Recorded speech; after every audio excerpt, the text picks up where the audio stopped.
Hello, everybody. Welcome to our demo this week, a really special topic for oil and gas. We're going to give everybody just a couple minutes to pour in. I know a lot of people are interested in this topic, so feel free to grab some water, some coffee, whatever you need, and we will get started momentarily.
Alrighty, looks like we still have a few people coming in, but we'll go ahead and get started. Thank you everyone for joining us this week for this really special demo. I'm going to go ahead and turn it over right away to Andrew Costas. Andrew, take it away.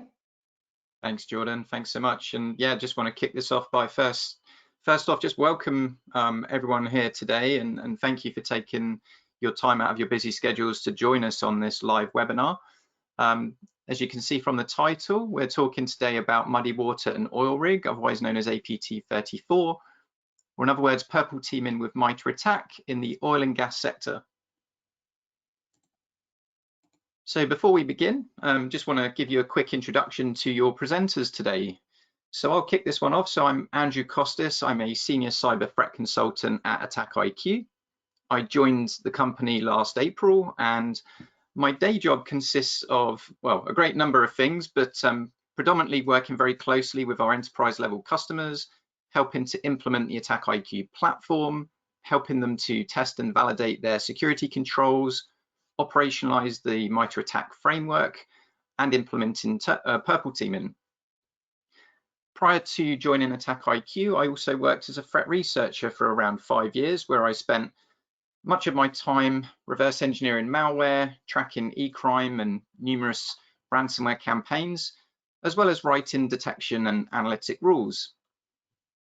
Outside of that, I've been working in the tech and security industries now for over 20 years. And with that, I'll hand over to my good friend and colleague, Francis, to introduce himself. Hi, everyone. Pleasure to be here. My name is Francis Gibarao. I'm the adversary research engineer here in ATT&CK. I'm also the cyber threat intelligence project leader.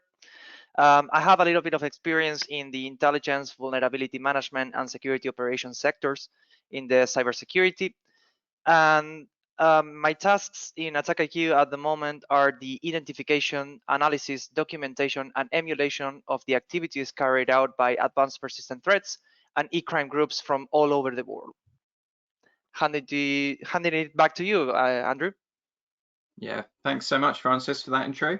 So without further ado, this presentation is going to be split into, I guess, 2 sections really. So I'm going to start off talking about MuddyWater, and then Francis is going to be talking about the OilRig. So let's begin with MuddyWater. So just as a quick recap for those of you, and I'm sure some of you on this call are probably already familiar, but for those of you that are not, MuddyWater is an adversary of Iranian origin. So they were first discovered by Palo Alto Networks, and they're thought to have been active since around 2017.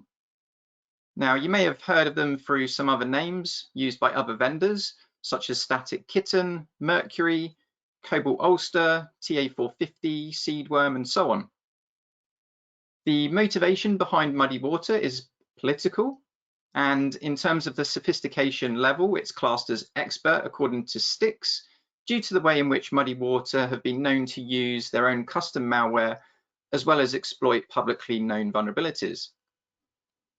This particular adversary, which is thought to be a subordinate to the Iranian Ministry of Intelligence and Security, have primarily targeted nations in the Middle East, such as Saudi Arabia, the United Arab Emirates, Iraq, and Pakistan, but also include other regions within North America, Europe, Asia, and Africa.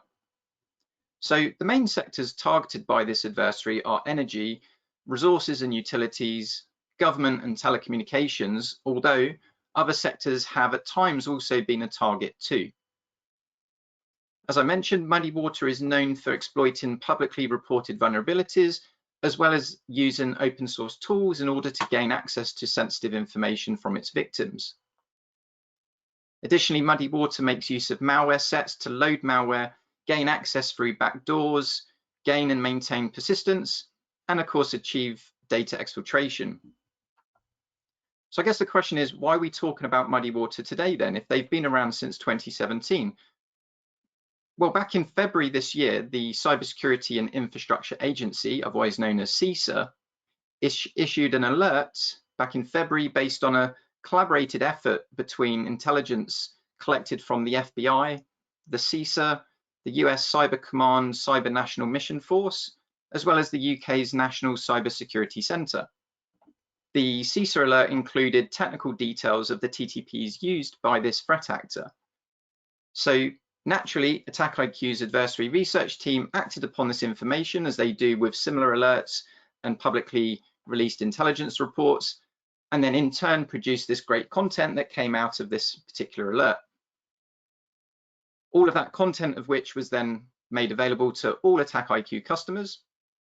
That content comes in a couple of different formats, but ultimately they're known as what we call assessment templates. So the first is an attack graph, which is based on the MuddyWater Operation Quicksand campaign. And the second template is the MuddyWater Intrusion Set. Now I'm going to obviously demo some of this shortly. I'm just going to go over at a very high level what each of those templates look like.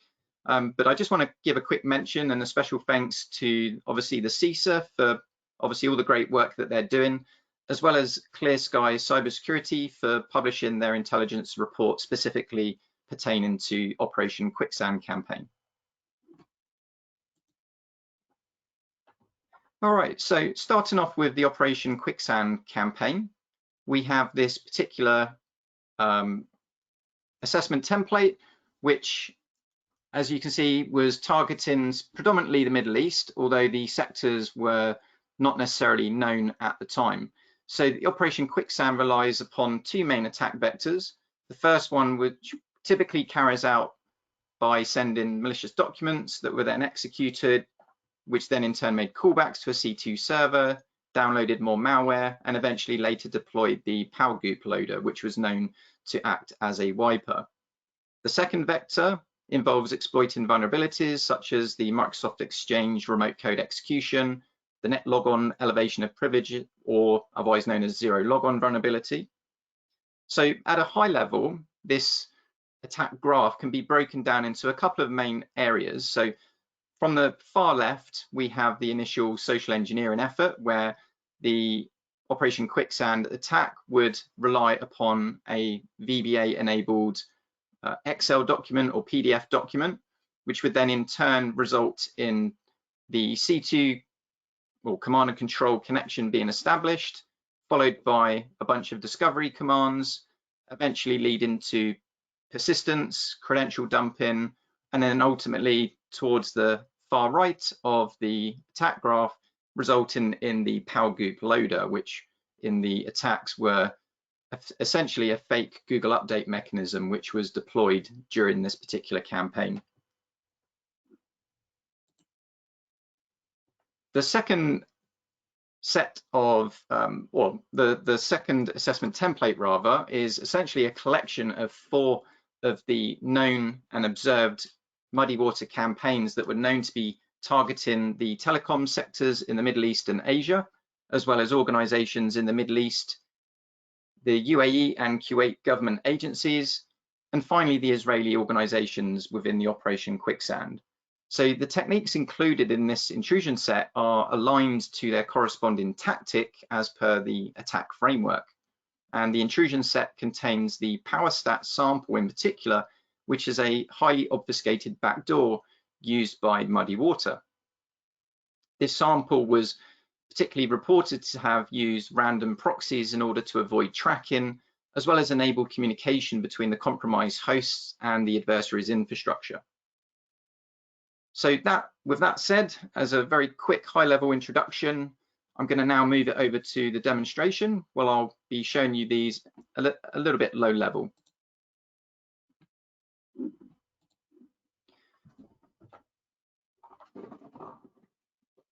So starting with the Operation Quicksand MuddyWater attack graph.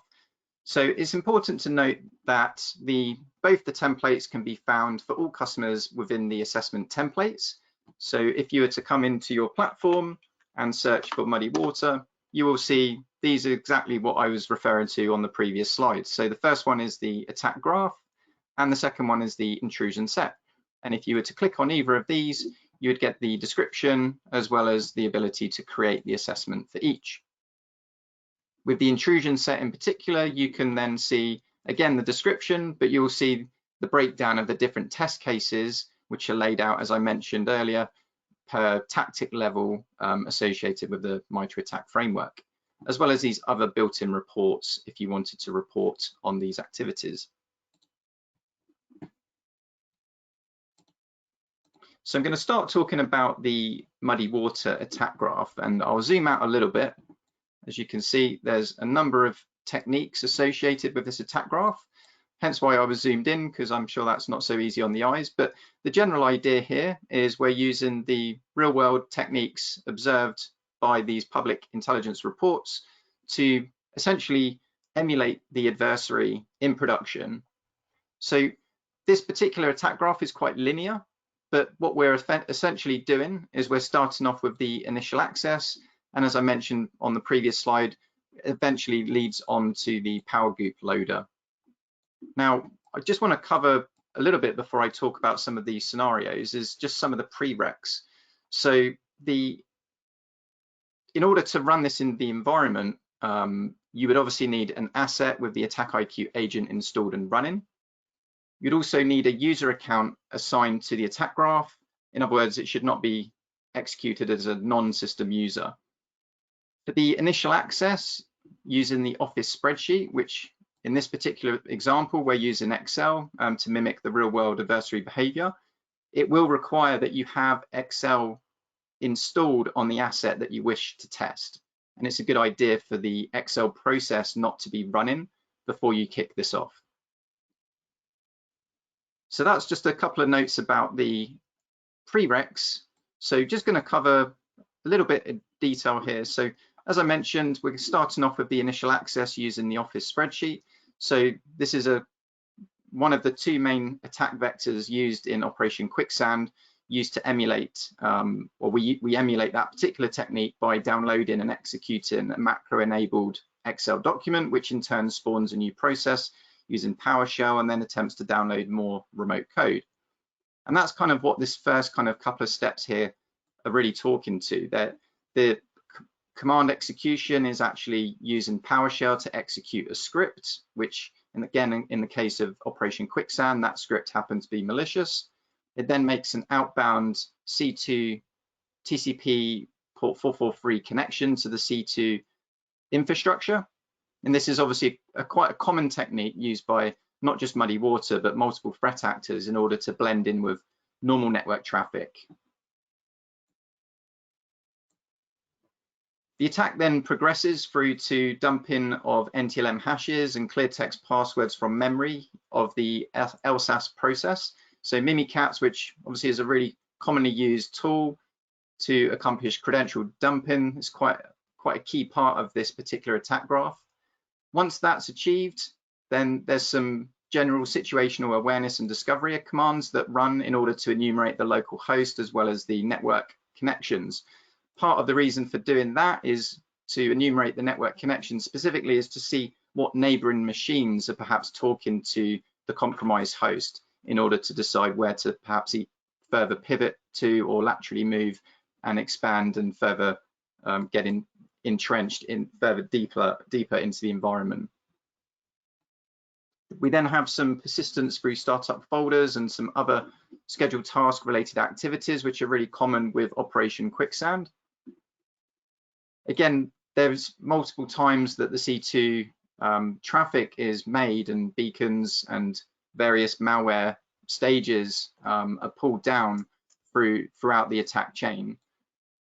Moving a little bit further on, we have obviously the PowerGoop sample. So we have two iterations of this. So the first one will actually download the sample, which is kind of key in terms of when you're looking at how your network controls detect and potentially block that particular sample from traversing the net. And then the second sample or scenario, which is actually writing the same sample but to the file system, is actually testing your endpoint controls in terms of EDR and signature-based detection. So the PowerGoop is a loader, which is a variant of the Thanos ransomware, which was previously linked or had been linked to the Hackbit ransomware group. It also was one of the first groups to use the replace technique, which was a new ransomware bypass technique discovered back in 2019. Once that sample was deployed, then the intent was to masquerade as ransomware, but in fact, in the case of Operation Quicksand, it would actually act as a disk wiper, essentially overwriting the master boot record. The PowerGoop loader consists of a DLL, and in fact, there's a common theme with Operation Quicksand because it uses quite a few DLL files throughout the attack chain. But essentially, the loader consists of a DLL loader and PowerShell-based downloader. The malware then masquerades as a legitimate DLL file that is typically signed as a Google Update executable. And again, this is a good way of testing not just the payloads from actually getting into the network, but also some of the behaviors that follow it. Dll Side Loading, which is the last step of the chain, is again a side loading technique used by Operation Quicksand. This particular technique allows the malware to replace the original DLL with a malicious one using the same file name.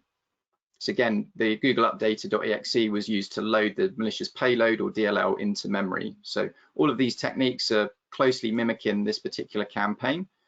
Now, just to draw your attention to a couple of things, and those of you eagle-eyed enough that may have spotted this already, but we are releasing just a minor update in terms of a couple of the steps here, but mainly to do with the connections. But aside from that, this is the complete attack chain for Operation Quicksand. Now, one thing I really want to highlight here is this, running this in production, it's not necessarily imperative to prevent every single step or every single technique of this attack chain. But as an example, if we go back to, let's say, step number 3, which was our dumping Windows passwords using Mimikatz, this is something that EDR should be blocking or picking up at least. Perhaps even standard application layer protocol might be something that you could catch early. But the general idea is, rather than trying to block every single technique, you should be trying to catch or prevent the earliest possible technique as best you can, depending on how what security controls you have at your disposal, as well as their capabilities and how they're configured. So another thing just want to mention, which will lead nicely into the next piece when I'll talk about the intrusion set, is that obviously using our out-of-the-box assessment template, all of these techniques here are based on the CISA report or the Clear Sky security report. But that's not to say that you can't further customize your own attack graph by creating additional layers and complexities using our techniques that we have, not just in the scenario library, but also any custom techniques that you might want to add as well. So in other words, if you are tracking this particular campaign, for example, or this particular threat actor, and maybe there's no new or recent intel, then perhaps if you're in a position where you have your own intelligence and you have maybe new techniques that aren't documented anywhere, then this would be a great way where you can add custom branching or add additional steps or insert those steps to describe those new techniques as well. So this is one way of doing it, but you can really make it as bespoke as you wish. And that kind of leads me on into the intrusion set. So this is another, as I said, assessment template. So similar kind of idea, but rather than laying it out in the attack chain, what we're actually doing here is we're listing a collection of various different TTPs and techniques to do with those 4 campaigns I mentioned earlier. So Operation Quicksand is one of those campaigns out of the 4. But again, you could, if you wanted to, you could use all of the scenarios in here and lay out your own custom attack graph. You can get really quite advanced depending on how far you want to take it. But if, for example, we pick up the defense evasion tactic, so if we go into manage scenarios, you'll see here some of the really common techniques that were observed across these 4 campaigns. So executing DLL through run DLL32 is a really common technique used by threat actors, partly because run DLL32 lives on a lot of Windows hosts, right? Bypass UAC again is really popular. It's made more difficult depending on whether you have the high security setting configured, but of course not everyone does. Similar again with execute DLL through regserve32. Obviously, a lot of the MuddyWater campaigns, they like to obfuscate their malware and their scripts. So we have masquerading and deobfuscation and decoding files or information script type scenarios. And again, DLL side loading, which was really, really popular during Operation Quicksand, but has been observed in some of the other MuddyWater campaigns as well. And similarly as well, we have, I won't drill into all of these, but discovery. So discovery is, of course, really, really common amongst a variety of different attacks. But of course, in this particular intrusion set, we try and list out as many that have been publicly released and made available to all of us. And so therefore, here's all of the techniques that are known to be related to MuddyWater. And as I mentioned before, a lot of these are for situational awareness in order to not just necessarily enumerate the local host that's been compromised, but also neighboring machines in order to kind of delve deeper within the network and to further compromise additional machines. So with that, I'm going to stop sharing now, and I'm going to hand over to Francis, who's going to continue on with the next part of the presentation where he'll be talking about OilRig. So Francis, I'm going to pass the power over to you and I'll let you resume. All right, thank you, Andrew. So today I will be presenting about the adversary known as OilRig and also known as APT34. This group was discovered by Palo Alto Networks in 2016, but has been selected as responsible for a wave of destructive attacks known as the Shamoon attacks in 2012.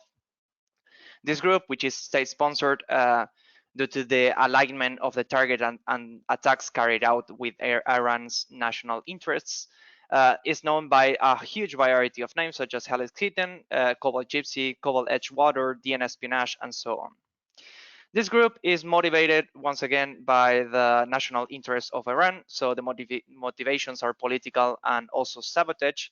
And using this STIX taxonomy, we can determine that the sophistication of the threat actor is innovator, which means that the group is capable of developing custom malware as well as exploiting zero-day vulnerabilities in order to make an initial access into the victim machine.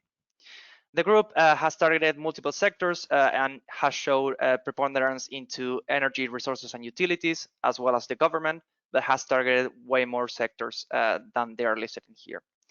The targeted regions are mainly Middle East and North America.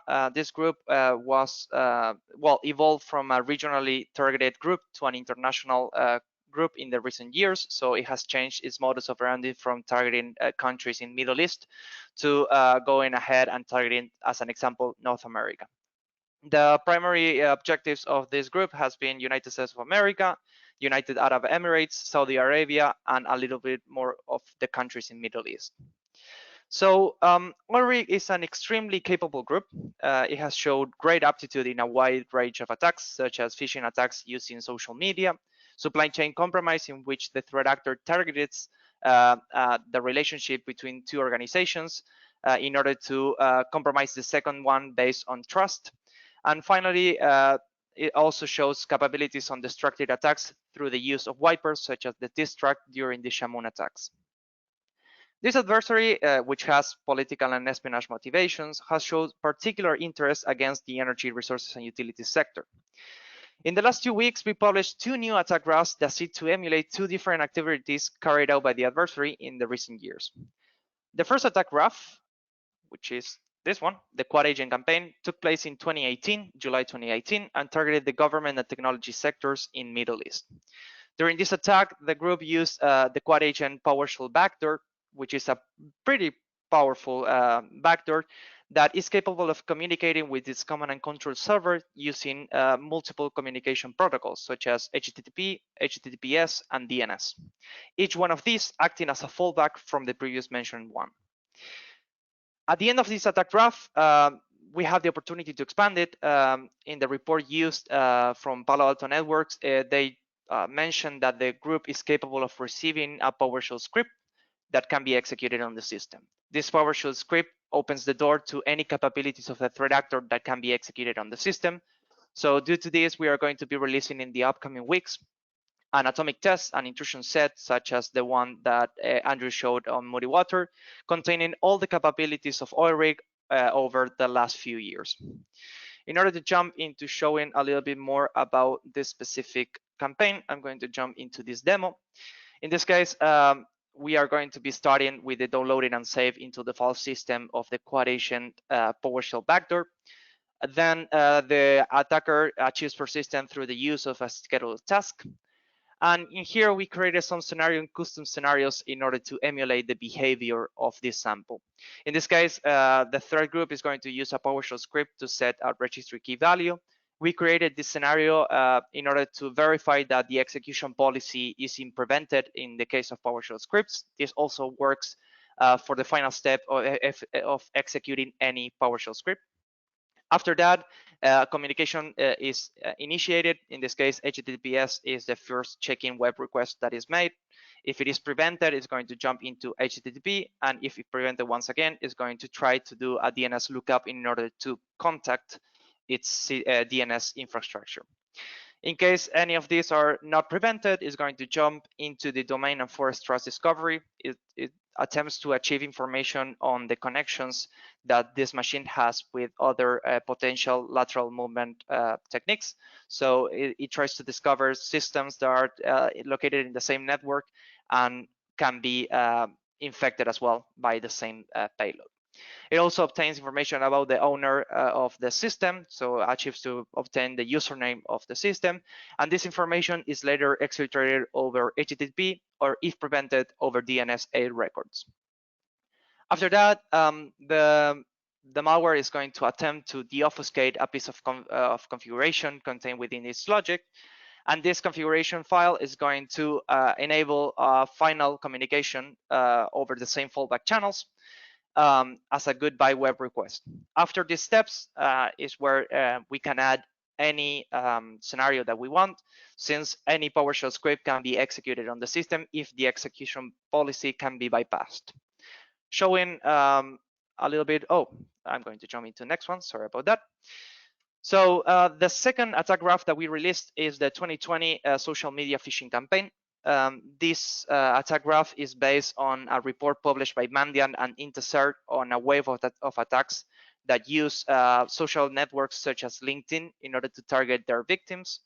Their main objective was to target victims located in organizations that they wanted to target it, and they tried to build a sort of relation of trust with their victims and sending them malicious documents so they can execute it on their systems. The primary targeted sectors in this case were the energy, resources, and utilities sector, as well as the professional services and government sector. The primary targeted regions, as previously mentioned, were Middle East, as well as the United States of America. During this activity, the group used 4 different malware samples. The first one is the tone deaf backdoor. In this case, the backdoor is used to achieve persistence and to enable communications with the C2 infrastructure. After the communication is performed and a discovery of the environment is completed, that information is going to be exfiltrated, and in the case that the system seems interesting to the threat actor, is going to be deploying the long watch keylogger. This keylogger is going to log the keystrokes of the victim into a file. It's going to stage that file, which is going to be later exfiltrated. After this, value vault, a credential theft tool, is going to be dropped into the system. In the case of this value vault theft tool is prevented, another credential theft tool is going to be dropped, such as Pickpocket. The main difference between these two is value vault enables to steal credentials from the Windows Vault or the Windows passwords, while Pickpocket only aims for the browser-based passwords.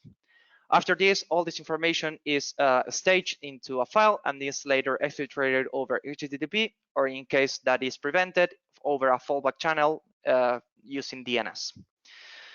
Jumping into the demo, it's going to be showing a little bit this. So I explained a couple of these steps, and I'm going to show a little bit of the results of this execution. So in this case, we are seeing a protected asset using Falcon. So in this case, the kill chain was disrupted during the use of the persistent through scheduled task. So this is a pretty critical scenario in this case, as Andrew previously mentioned. The idea is not to prevent every single scenario contained within an AG, but to prevent enough critical scenarios so the threat actor can no longer continue with its kill chain. In the case of the download and save scenarios, in this case, downloading the tone dev vector, you can see that there are some lines showing as if prevented.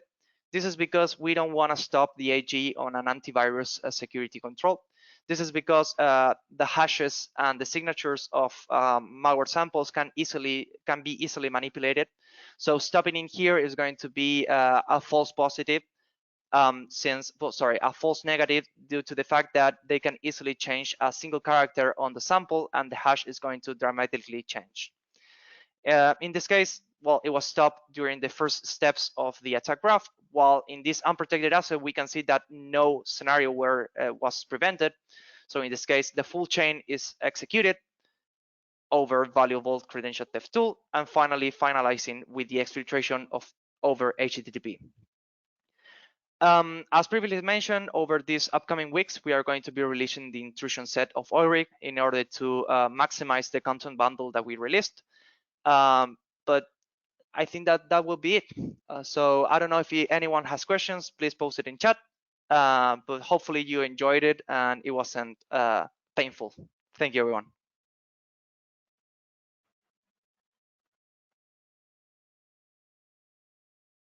It looks like no questions coming through, but if anybody has questions, as always, please feel free to reach out to us. You can contact any of the panelists here or at ATT&CK on the Contact Us form, and we'll be happy to help you.